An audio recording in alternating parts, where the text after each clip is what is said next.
अस्सलाम वालेकुम स्टूडेंट्स। आज की वीडियो का उन्वान है गांव का मुर्गी चोर। किसी ज़माने में एक सरसब्ज़ और शादाब गांव था जहां के लोग बहुत सादा, मेहनती और एक दूसरे के हमदर्द थे।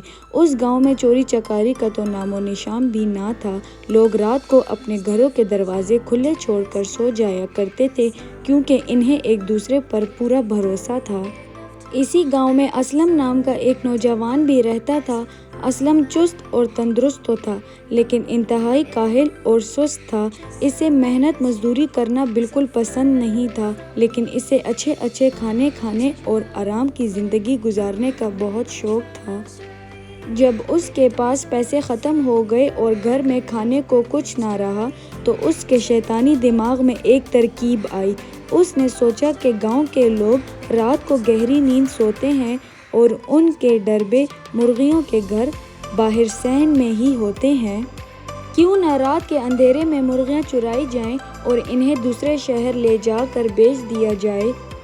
अगली ही रात जब पूरा गांव गहरी नींद सो रहा था, असलम खामोशी से निकला और अपने पड़ोसी चाचा रहीम के घर के डरबे से 2 मोटी ताज़ा मुर्गियां चुरा ली।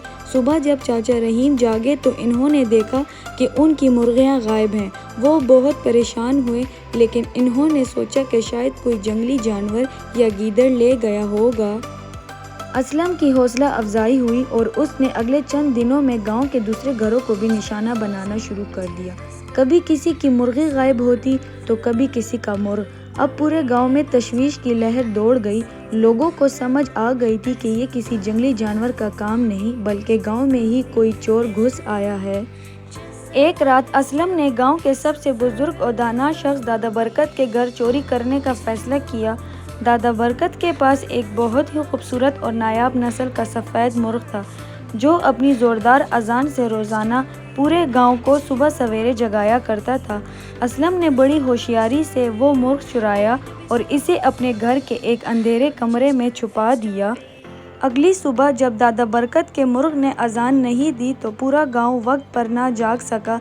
जब लोगों को मालूम हुआ कि दादा बरकत का मुर्ग भी चोरी हो गया है तो सब गुस्से और परेशानी में दादा बरकत के घर जमा हो गए। गांव के नंबरदार ने सूरत हाल की संगीनी को देखते हुए फ़ौरन पंचायत बुलाई। दादा बरकत बहुत समझदार इंसान थे। इन्होंने मुस्कुराकर नंबरदार से कहा, परेशान ना हो नंबरदार साहिब, चोर हमारी पंचायत में ही मौजूद है और वो खुद ही हमारे सामने आ जाएगा। जब पंचायत लगी तो गांव के तमाम मर्द वहां जमा हो गए, जिनमें असलम भी बड़ा मासूम और शरीफ बनकर अगली सफ में बैठा था। दादा बरकत स्टेज पर आए और बुलंद आवाज़ में बोले, भाइयों, मेरा मुर्ग कोई आम मुर्ग नहीं था, वो एक जादुई मुर्ग था और मुझे अब इल्म हुआ है कि जिस चोर ने इसे चुराया है उस चोर के सर पर मुर्ग के सफ़ेद पर उग आए हैं। ये सुनना था कि असलम बुरी तरह घबरा गया। उसने ना आओ देखा ना ताओ और फ़ौरन अपना हाथ अपने सर पर फेरा ताकि परों को छुपा सके। दादा बरकत की तेज़ नज़रें इसी पर जमी हुई थी। इन्होंने फ़ौरन असलम की तरफ इशारा किया और गर्जदार आवाज़ में कहा, पकड़ लो इसे, यही है हमारी मुर्गियों का चोर। जब असलम ने देखा कि उसकी चोरी पकड़ी गई है तो वो रोने लगा और पंचायत के सामने घुटनों के बल बैठ गया। उसने एतराफ़ किया कि अपनी काहिली और सुस्ती की वजह से वो चोर बन गया था। दादा बरकत ने इसे सज़ा के तौर पर तमाम देहातियों के पैसे वापस करने और 1 महीने तक गांव की मस्जिद और गलियों की सफाई करने का हुक्म दिया। इस वाक़ये के बाद असलम ने सच्ची तौबा की, चोरी का रास्ता हमेशा के लिए छोड़ा और मेहनत मजदूरी शुरू कर दी। गांव में एक बार फिर पुराना अमन व अमान और सुकून लौट आया। कहानी का नतीजा, इस कहानी से हमें ये सबक मिलता है कि बुराई चाहे कितनी ही होशियारी से क्यों ना छुपाई जाए, एक ना एक दिन सामने आ जाती है। और चोर की दाढ़ी में तिनका वाली कहावत हमेशा सच साबित होती है।